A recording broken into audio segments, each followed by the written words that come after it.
mesdames et messieurs, bienvenue à ce panel. Il s'agit pour nous de développer la question du retour au sud de la diaspora. Alors, mon premier intervenant sera M. Zézé Stanislas qui va vous parler de son expérience personnelle. M. Zézé, je vous prie d'accueillir M. Zézé, s'il vous plaît. Merci, monsieur le modérateur. Je suis Stanislas Zézé, président directeur général de Groupe Investment Corporation, qui est une des 4 agences de notation financière du Banque d'Afrique. Nous sommes la 3e en termes de création. Nous existons depuis 2007. Il semble que mon expérience rentre dans le cadre de création de la diaspora qui rentre et qui est entrepreneur. Donc, je vais essayer dans le parcours de ces explications, relater peut-être les différentes étapes qui permettraient de comprendre le processus de cette année en tant qu'entrepreneur du monde de la diaspora.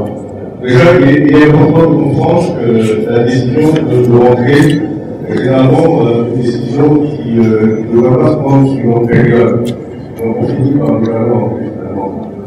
Depuis la décision de rentrer en réalité sur une tête, j'ai décidé de créer la première agence de notation financière francophone d'Afrique, en sachant que l'idée est de créer une entreprise qui répond à un besoin.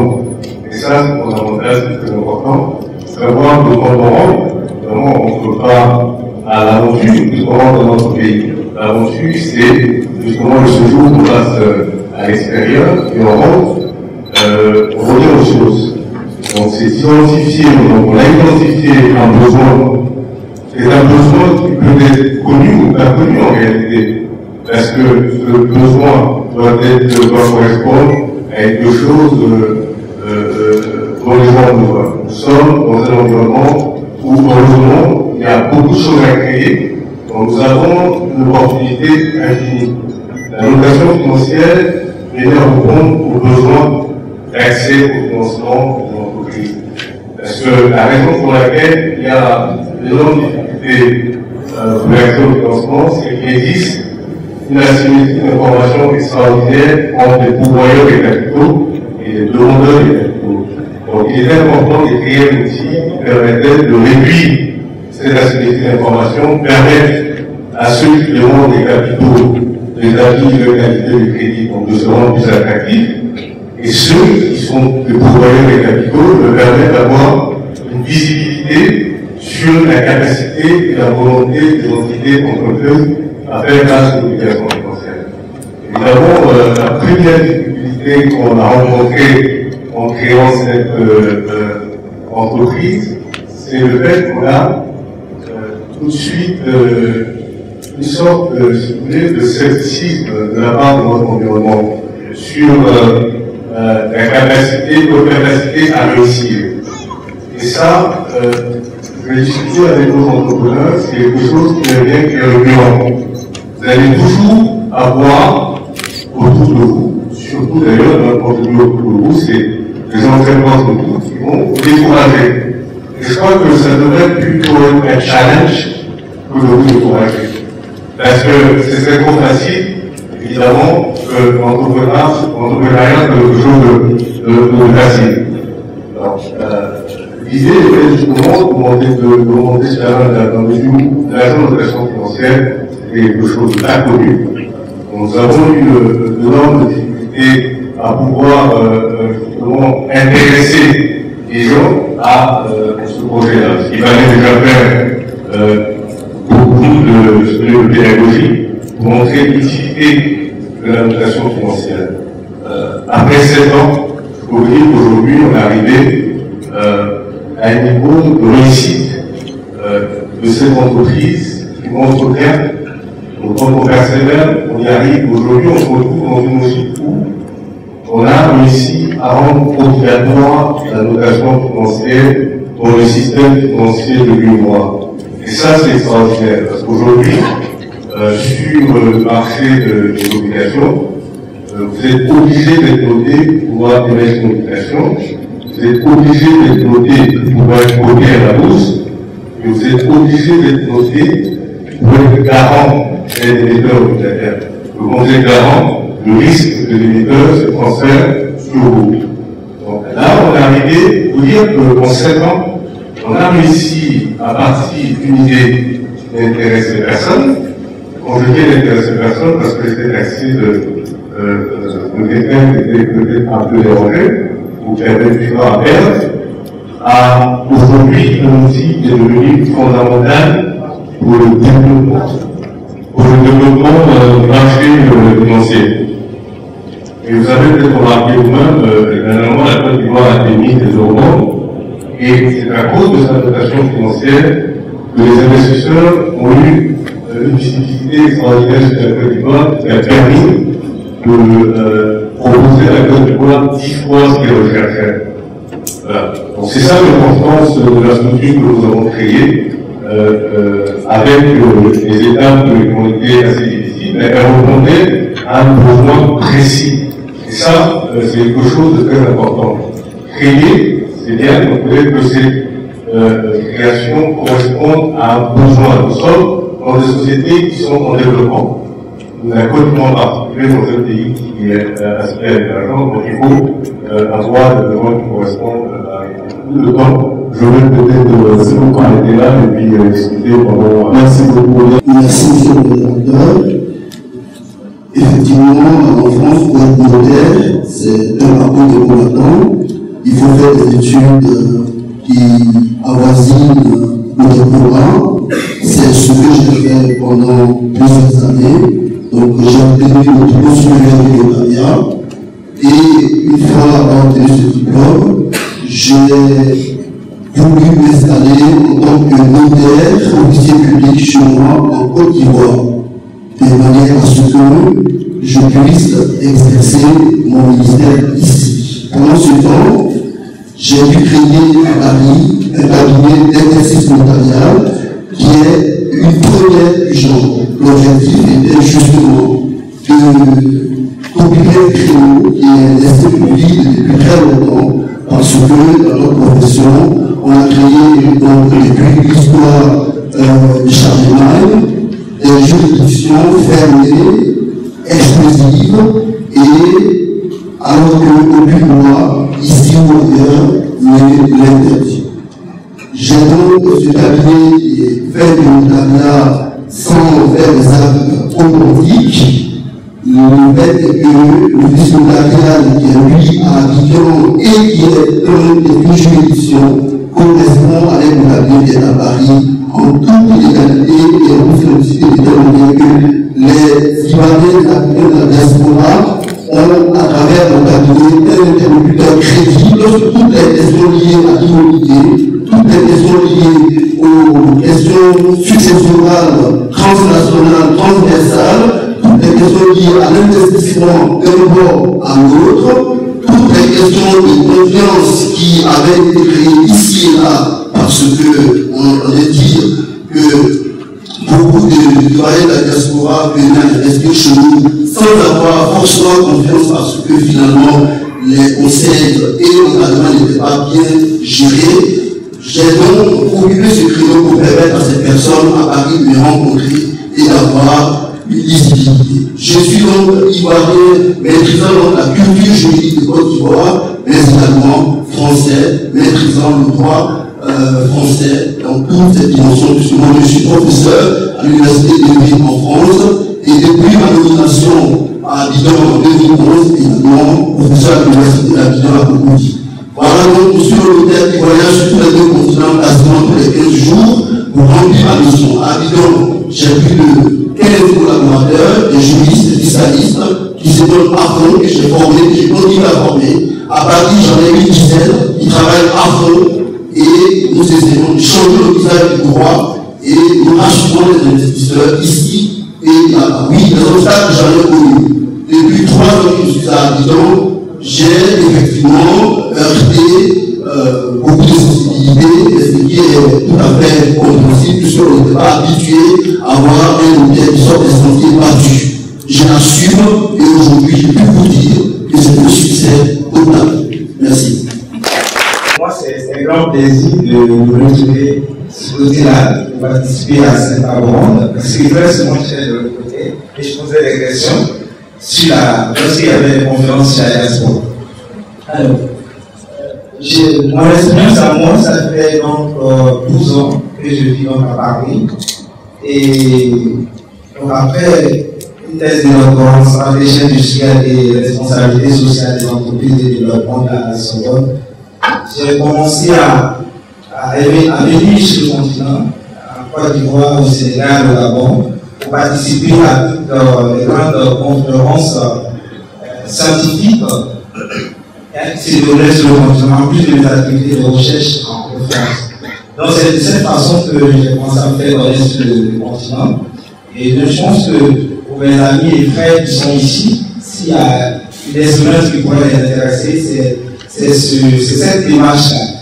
L'aller-retour entre la France où j'ai vécu pendant quelques années, et ensuite le retour au pays, où je viens très souvent pour participer à certaines activités, des activités scientifiques, mais aussi des activités de consulting. Par exemple, en Côte d'Ivoire, j'ai initié depuis 2013 une conférence, disons un séminaire, parce que c'est le premier chef d'entreprise sur l'opérationnalisation de la responsabilité sociétale des entreprises. Et donc, ça m'a permis de rencontrer pas mal de chefs d'entreprise, mais aussi des ministres, donc avec qui j'ai très souvent des échanges. C'est M. Ligreté dans ce cadre-là que lorsque le besoin s'est exprimé récemment, il y a quelques mois, donc on me connaissant déjà dans le domaine, on m'a donc demandé si ça m'intéressait de venir servir mon pays. J'ai dit honnêtement les choses, ce n'était pas évident du tout, parce que comme vous le savez, les personnes qui sont ici, moi je suis en contact de en France. Et puis les conférences académiques, nous fait énormément avec moi, au Canada, en Suisse et tout. Donc laisser tomber tout ça pour le servir mon pays, je pense que ça a été quand même une décision un peu difficile à prendre. Mais j'ai prise, je pense que j'ai été admis par un seul facteur déterminant dans ma décision, c'est la politique. C'est cette raison que ce matin, j'ai écouté attentivement les différentes interventions pour mieux appréhender les différentes, en fait, la perception des différents acteurs. Qu'est-ce qui motiverait la diaspora à venir en Côte d'Ivoire? Moi, je pense que ce qui m'a motivé, personnellement, c'est vraiment. Alors, quel problème dans le cadre de mon travail?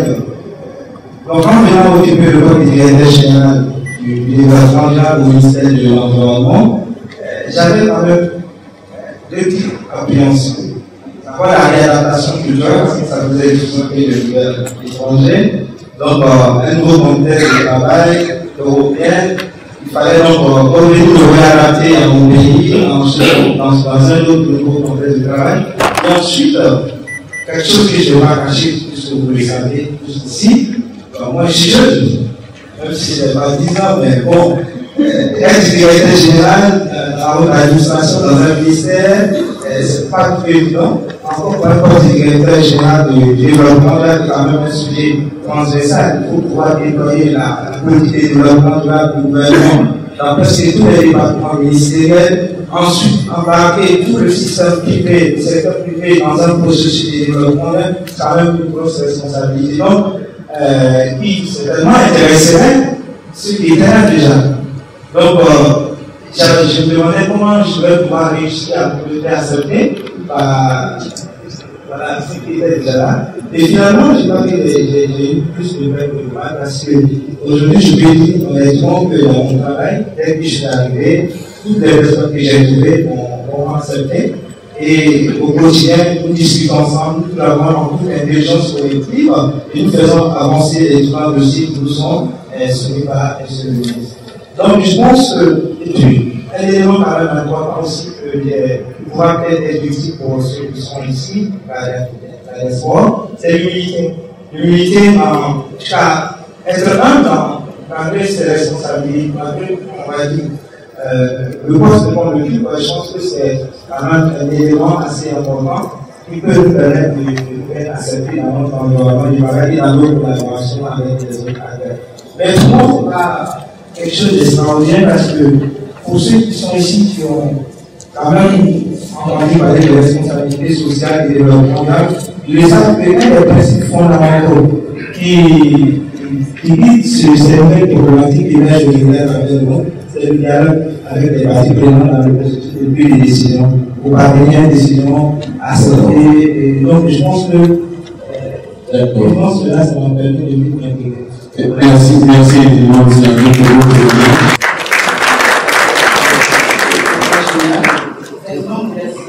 une organisation communautaire. Donc, mon intervention va porter un peu sur cet aspect-là. Donc, notre objectif est de développer un environnement propice visant à permettre aux citoyens de travailler ensemble, d'échanger des informations et connaissances et d'aider à la création de richesses pour les Ivoiriens aux États-Unis et participer aux efforts de reconstruction de la Côte d'Ivoire. Et pour atteindre cet objectif, nous avons besoin de la coopération des institutions de l'État de Côte d'Ivoire pour les raisons suivantes.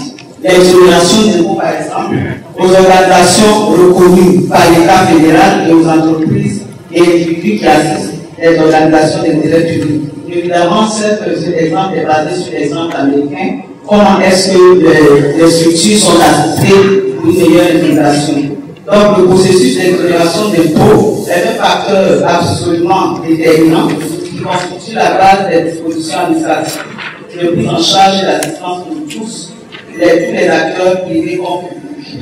Donc, indirectement, à travers l'exonération d'impôts, l'État américain préfinance les entreprises d'intérêt public, soutient les initiatives privées et aide à la création d'emplois. Donc, cette exonération d'impôts, l'État de Côte d'Ivoire pourrait aussi tirer les leçons de cette expérience qui semble profiter à tous, y compris aux individus qui souhaitent contribuer aux efforts de développement de leur pays d'origine.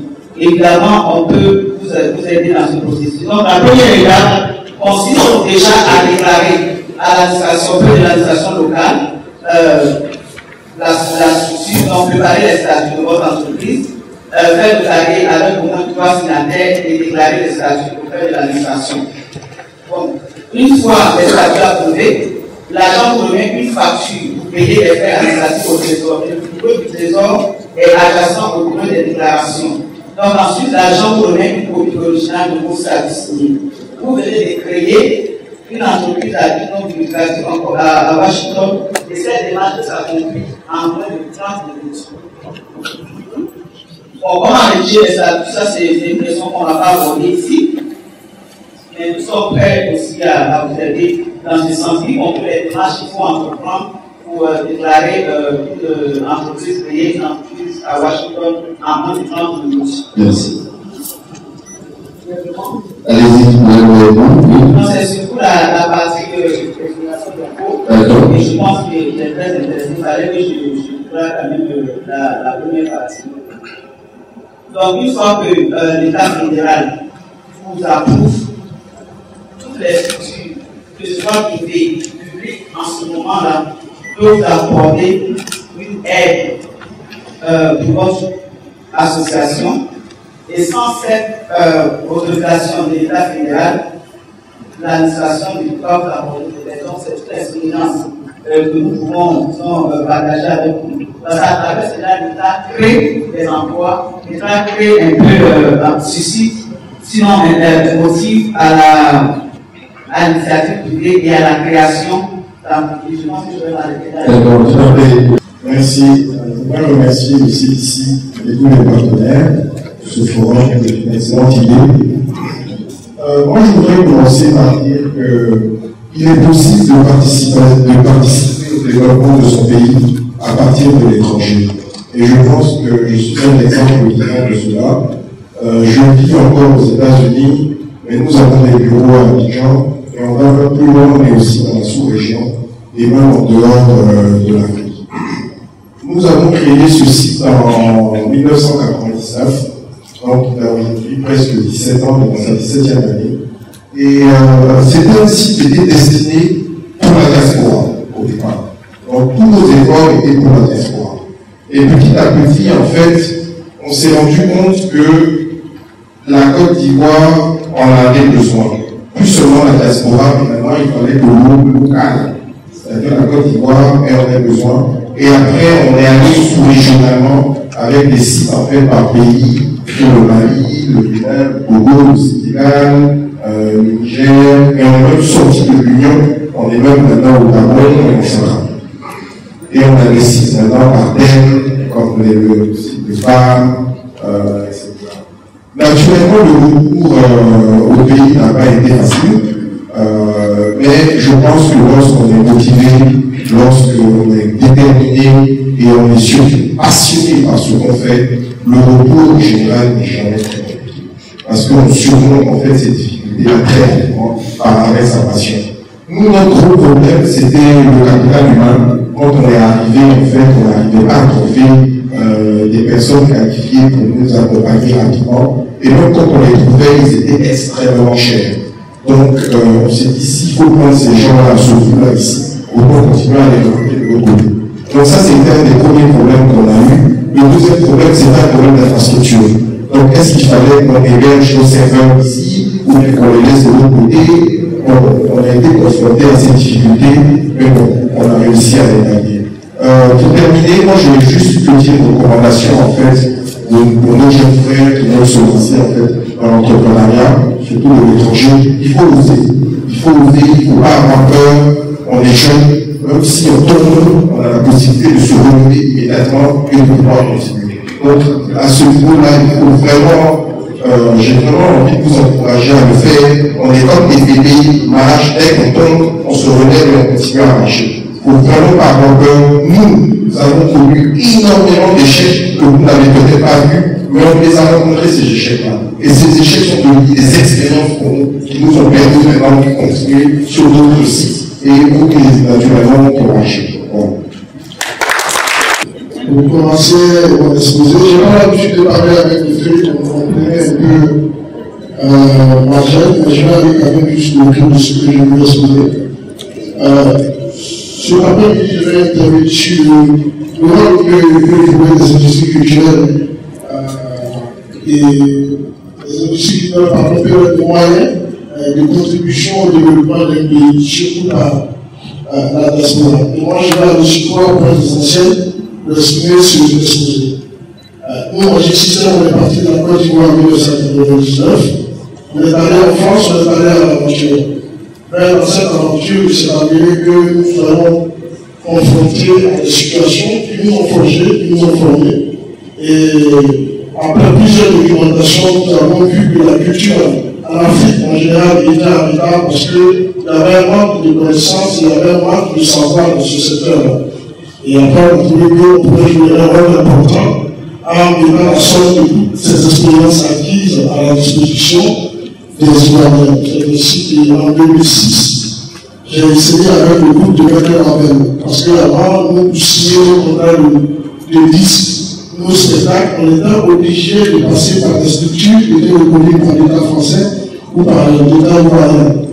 Donc, ce qui faisait que l'intermédiaire perdait beaucoup en chemin sur les conditionnements et tout ça. Donc, j'ai trouvé important de mettre une structure. J'ai pas cherché loin. C'est une structure que j'ai fait appeler tout le temps Gaou Production. Parce que ça nous permet d'éviter de faire beaucoup de communication tout autour, c'est tout de suite on va le savoir. Et la marque Gaou, c'est Magic System. On a mis cette structure en place, on a essayé de développer des événements tout autour. On est revenu en Côte d'Ivoire et on a mis en place le festival de musique urbaine à Mouambo. Festival dont on a été sur base particulièrement sur le social. Un festival qui pourrait nous aider à subvenir aux besoins et à l'obtenir des populations. Mais autour de ce festival, il y avait quand même des emplois directs et indirects et référés. Je prends l'exemple de la petite maman à Lumango qui vend ses sachets d'activité. Elle vend peut-être 10 ou 15, le jour ça marche, c'est 15 sachets qu'elle vend dans le petit village à Lumango. 15 sachets d'activité, tout le monde sait que ça fait 1700 francs. C'est relativement beaucoup de problèmes. On s'est dit, on peut mettre quelque chose en place qui va faire procéder toute cette activité-là autour. Et pendant le FIMUA, pendant une semaine, tout le village bouge. Donc la petite maman qui vendait ses 15 sachets d'activité voit tout de suite son chiffre d'affaires bondir. Elle vend en une semaine ses c'est qu'elle vous a vendu peut-être en 6 mois ou en 7 mois, pour dire que les industries culturelles peuvent fédérer aussi économiquement, touristiquement, parce qu'on a même des touristes ici, je fais beaucoup de touristes de l'extérieur, et en plus de ça, ça contribue au bien-être des populations. Je vais demander toute la ressource au coordinateur de m'accorder du temps, parce que généralement, on ne donne pas le temps à la culture de s'exprimer beaucoup en Côte d'Ivoire. La preuve avec même au conseil des ministres, vous voyez que le siège de notre ministre est déposé quelque part au fond, qui ne connaît pas tout le budget. Et donc, quand on a l'occasion, on essaie de s'exprimer. Et je voudrais que les gens, tous les Ivoiriens de l'extérieur, tous les Ivoiriens de la diaspora, puissent se servir de cet exemple. C'est vrai, en tout cas, que nous, on a eu la chance d'être dans le système, parce que tout de suite, c'est pas tout de suite les promoteurs ou les sponsors sont venus. Nous-mêmes, on faisait le feu à l'époque, on avait besoin de 39 millions pour mettre en place le projet. Sur 39 millions, nous avons pu les payer que 7 millions. Donc, il y avait 32 millions qui manquaient. Là, je voyais tellement le projet, je savais ce que le projet avait représenté, ce que le projet avait signifié. Alors, j'ai essayé de mettre mes profond. En plus de ça, j'ai essayé de construire l'école de mes propres moyens, de ma propre bouche, avec tous les droits d'auteur que j'ai reçus en 2009 et en 2010. J'ai mis l'école en place et ça a amené tout de suite ça a créé de la crédibilité auprès des partenaires. Les gens ont vu que c'était vraiment du sérieux, qui n'était pas plus du pratique parce que les gens ne payaient pas pour venir voir les spectacles. Et à partir de là, les sponsors ont commencé à croire et tout le monde a commencé à nous accompagner. Et dans 9 millions aujourd'hui, le festival est passé à un budget de 750 millions. Et nous arrivons quand même à les payer jusqu'à 90%.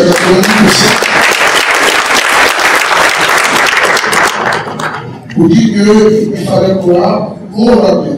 Mais en même temps, est-ce que ce n'est pas une occasion pour moi de lancer avec les autorités compétentes, pas forcément au ministère de la Culture. Moi, je vais demander par exemple, je dis déjà merci au ministre Abid Boulali qui a mis son service technique à notre disposition pour pouvoir travailler sur le rôle et l'effort qu'on peut mettre en place pour le développement des industries culturelles en Côte d'Ivoire et en Afrique en général. Donc il faudrait que les autorités mettent en place des mécanismes pour pouvoir encourager les gens à revenir au pays et à investir. Parce que la culture a plusieurs branches. Et la musique est l'ordre de la culture aujourd'hui qui produit le plus en Côte d'Ivoire. Le Nigeria, qui était le deuxième pays africain en termes d'économie, est par ses premières puissances économiques en Afrique.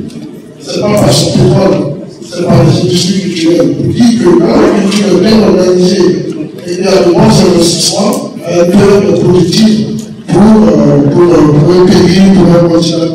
Mais il est temps que nos autorités puissent nous accompagner parce que la culture, j'ai l'impression que la culture en Côte d'Ivoire est en féline. Nous avons besoin d'accompagnement, nous avons besoin de mesures adéquates pour pouvoir réformer le secteur de la culture, pour pouvoir permettre à ceux de l'extérieur d'investir comme chez toi. Dans la musique, il y a les éditions, il y a la production, il y a tout. Même dans le cinéma ici, c'est là où nous avons les meilleurs acteurs. Vous dites que même qu'il y a des réformes pour accompagner ceux qui veulent investir. S'il y a des fonds de garantie, je vais terminer maintenant sur le fonds de garantie. La seule dame a voulu le dire, c'est parce que la seule dame que j'ai obtenue. Alors donc, je vais inviter à conclure. Je vais conclure en disant qu'il est important qu'on mette en place, j'ai oublié de ça au ministre du budget ce matin, malheureusement, je n'ai pas eu l'occasion, je suis parti avant la fête. On met en place ce qu'on appelle le fonds de garantie pour tous les jeunes qui veulent entreprendre dans la culture. Il y a des gens qui ont des films, il y a des gens qui ont des albums à produire. Aujourd'hui, la Côte d'Ivoire n'a pas de salle. Si ce n'est pas les gens de Côte d'Ivoire, nous les artistes, nous ne pouvons pas construire des salles. Si nous avons des fonds de garantie, on peut monter des sociétés ou aller voir les banquiers, déjà les banquiers en Côte d'Ivoire qui sont beaucoup là-dedans, je n'ai pas bien publié, pour nous accompagner parce qu'il y a une structure qui met un fonds de garantie pour nous soutenir derrière. Parce qu'il y a un artiste, il n'y a pas de maison, il n'y a pas de. Comment est-ce qu'il peut donner des hypothèques pour avoir un prêt? Donc c'est sur ça que je voudrais vous interpeller et je demande à vous donner beaucoup d'efforts pour qu'il y ait un effort pour les industries culturelles en Côte d'Ivoire. Merci beaucoup.